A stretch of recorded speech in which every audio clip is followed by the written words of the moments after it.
It's a well-rounded lineup for S2G, but it is the Guinevere of Shark in the roam. Interesting. This is really interesting because High Loss would have been the perfect pick, but it already got banned out by S2G. To see how the day gets started, it's S2G and BTK to break things down and get things started. I'm wondering, this is now the second time MOBA has brought out an old pick of his that actually worked out really well yesterday. MOBA Fred. MOBA Fred. It's the Fredrin again. And actually, this boils back to Leo's point a while ago, wherein he said that it's all about mastery instead of the meta. If this is MOBA Zane's mastery, why not? And work up against a Joy, and this time it's up against Suyo. So let's see if BTK alongside MOBA Zane can actually pull things off once again.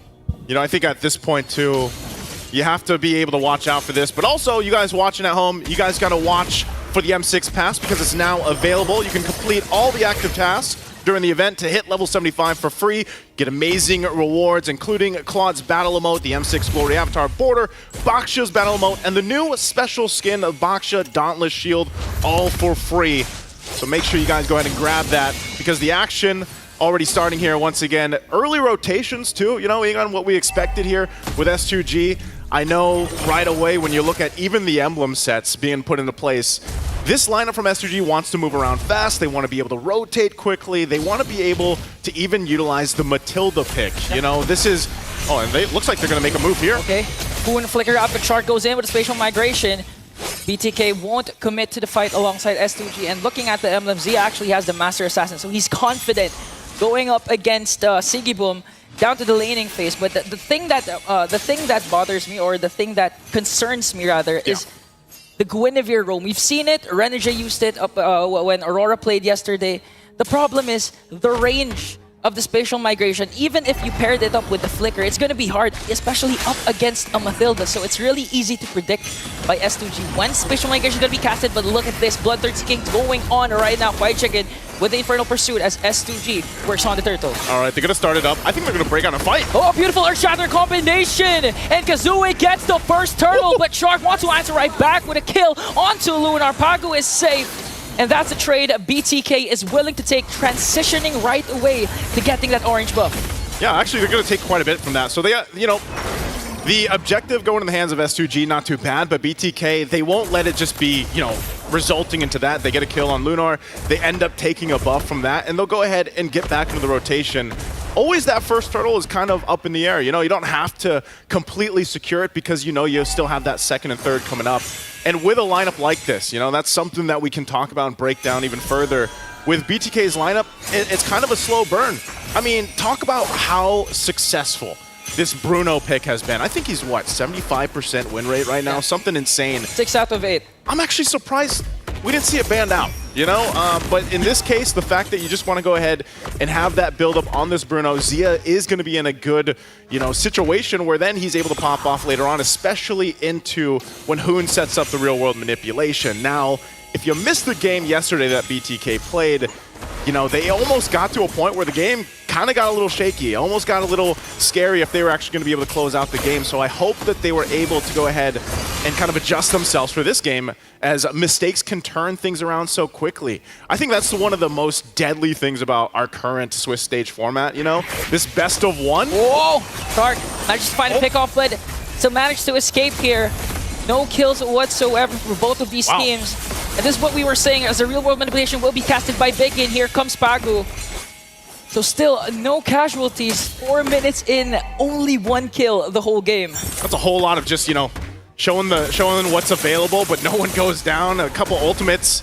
They might still kind of press this, but even for Lunar, he's got to be careful. Whoa! Solo kill up top from Sigiboom. Okay, so that's the reason why you picked a Tenacity instead of a Master Assassin, because if you have a Master Assassin and you're going one-on-one laning phase and you lose that fight, it's going to be hard for you to come back. Shark manages to find one again with spatial migration, but Begin, quite sneaky, manages to escape as Kazooie will get the second turtle. All right, second turtle. Kazooie able to secure that one. And like I said, it looks like, BTK, sometimes it looks like they want to fight, but then they don't just have enough damage just yet. And going back to the point, what I was saying with best of ones, this is where it gets a little spicy. Because if you get kind of knocked down in your lane, especially the gold lane, which we know has been so vital for a lot of team success throughout this new kind of, well, it's not new anymore, but this meta that has formed itself since that patch and the changes. The gold lane is going to be very crucial, right? Yeah. And you don't want to die in those 1v1s. I wish we got a picture of it with Siggy Boom, but, you know, what a play. And, wow, did that actually get taken? Oh, Siggy Boom! Again? You can almost feel the damage because he picked up his first item, Blade of Despair, compared to Zia with the Has Claw. So you know, by the item prioritization, Zia is really behind compared to Siggy Boom, the Turkish trigger man. He's not...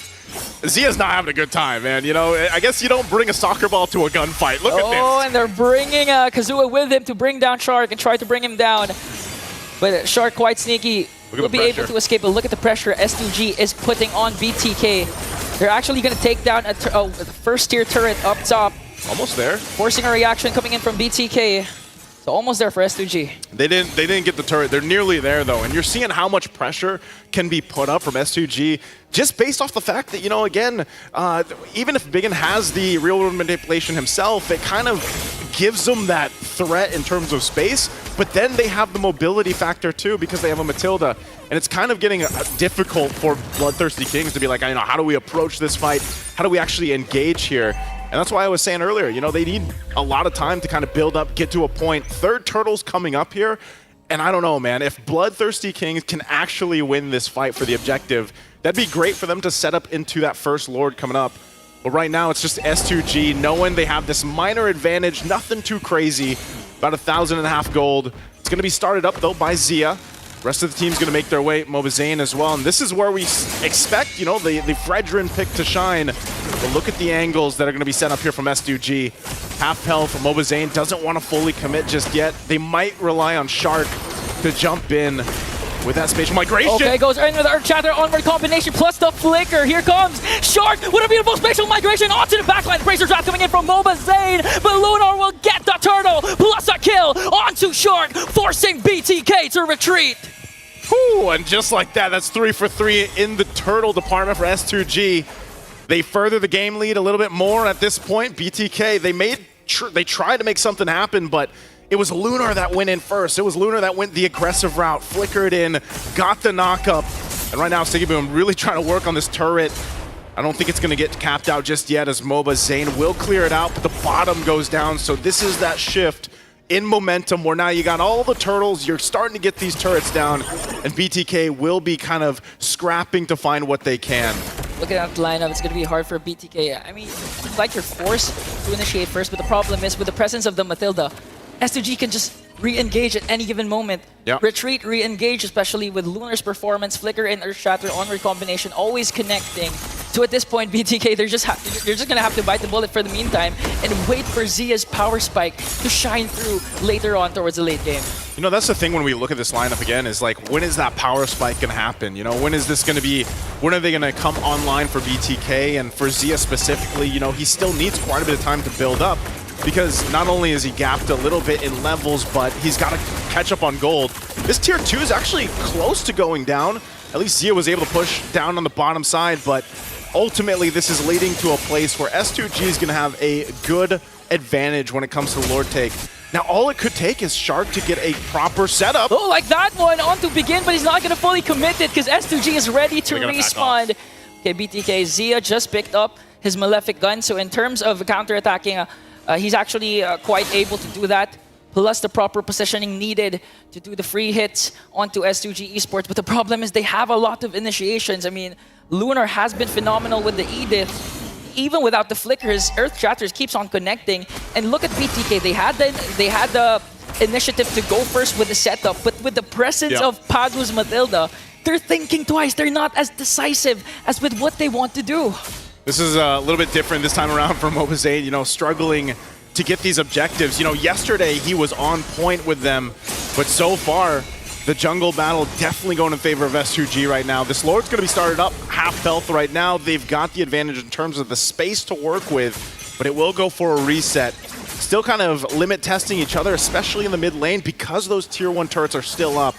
But part of this factor too, S2G can actually whittle down some of the members of BTK, relying on the fact that, again, they have this big power pick in the roam, that Matilda able to really help out. But you can see, you know, there's still going to be respect here from S2G. Even with the lead that they have, that 3K lead, they don't want to overstep. They don't want to get overconfident. Because we've seen this before with the best of ones. The case it is just literally with a turn of a handle or a wheel that can change. Oh, look at the Bennett's Rage onto Shark. SCG, this might be the green light to go and burst down the first Lord. As BTK is trying to just survey the scene, they're trying to decide whether to go for the contest, but the problem is Kazue against MOBA Zayn. Yeah. Misui has a major advantage when it comes to those 50-50 retributions. Lunar goes in once again. Real world manipulation will be casted by Hoon. S2G Esports will back away so far, but will still continue for the Lord. But Shark will get a beautiful spatial migration combination to set up MOBA Zayn for the Lord's sake, and S2G will have to retreat. And that's what I was saying, man. BTK, they can take it slow and steady, and at some point, the game is going to build up in their favor. You know, you're under the 11-minute mark, but a great show of patience. Really, that's what it was from BTK. They were patient enough to go ahead and get through it, and then get to a point where, hey, we're able to turn things around. Zia is where he needs to be at this point. He's got the Malefic Gun, he's got the Haas Claws, and he can rely on Shark to jump in. That's the thing. How many times does Shark need to jump in to find that proper spatial migration and get things set up for the team? Now it's flipped in their favor. They're going to walk in with this Lord. It should be cleared out pretty well from S2G, but they are going to lose some of these tier 2 turrets. Little trip around from Pagu. They'll deal with the Lord. It's going to go down shortly, and a good push. Also that tier 1, the next focus from Fried Chicken up top. BTK continues to take things in. One of the first times in this game that the gold is, you know, it's slightly in their favor. It will continue on, but they diminished the 3K gold lead. And BTK just proving what the panel was saying a while ago. Mastery over meta. Look at the off-meta picks BTK has. They have a Fredrin, they have a Guinevere. But so far, those two are the key heroes that set up that Lord steal up against S2G, despite the fact that there was a 2-level gap between the two junglers. They have good position, and at the same time, they have a Suyu. Paired up with the Sever Retribution combination, it's easy to get neutral objectives, but despite all that, BTK just got a 2K gold lead against S2G. This is the ever so changing of momentum that we've seen so far in a lot of these games, and right now it's BTK in the favor. And you know, with that, with the way that they kind of played that last Lord, that's great for them. They can continue to do that. So if you're S2G, we got to think, all right, how do they actually approach these fights the next time? The part of that equation is the fact that this is the strength of the Fredrin, man. And I know, you know, Fredrin was what? At one point, he was the pick. He was the guy. He fell off in the meta. He came back. Well, you know, MOBA Zayn's the guy that brings them back for the most part. MOBA Fred. And, you know, he's popped up in the XP lane, but still in the jungle, he's still that hero that's able to go ahead and tank things up, just kind of stay there and watch you and watch the rest of the assassin junglers that are priority right now kind of just take those shots from the Lord. And then next thing you know, they're at half health, and then you get collapsed on. So for S2G, they might want to approach this next Lord in a sense of, you know what, let's just go ahead and see if we can find our angle. And most likely, that's off Lunar. Lunar's been doing that every single time, and now that they're 15 seconds away from this Lord, he's got the flicker available. You know, he could be the one to set things up, but right now, BTK, okay, speaking of setup, they're going to find Shark. That's one member down for BTK at the most crucial time as 5 seconds. The second Lord will respawn.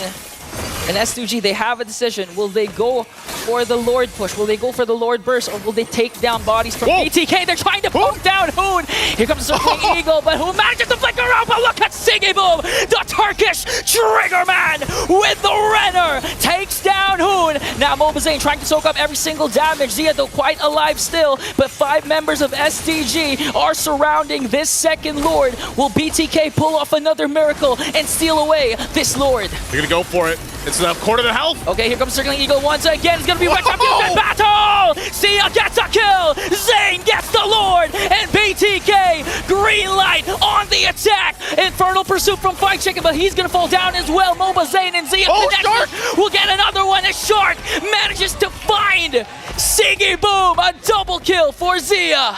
Off the headshot from Siggy Boom earlier, and they come back with a vengeance. They are bloodthirsty at this point as they march down the mid lane. Lord in tow. Kazui all alone, ready for the rest of the team. The turret's going to be worked on. Can he do it? And another pickoff coming in from Shark. Kazua is going to fall down, and BTK will now become the Turkish Slayers! And another victory for a BTK. You can see that patience played a part here in their second game throughout the Swiss stage, bringing them to that 2-0. What a victory for them. And yes, you can see the hype. You can see how good he's feeling. Hey, that's the Turkey Slayers, man.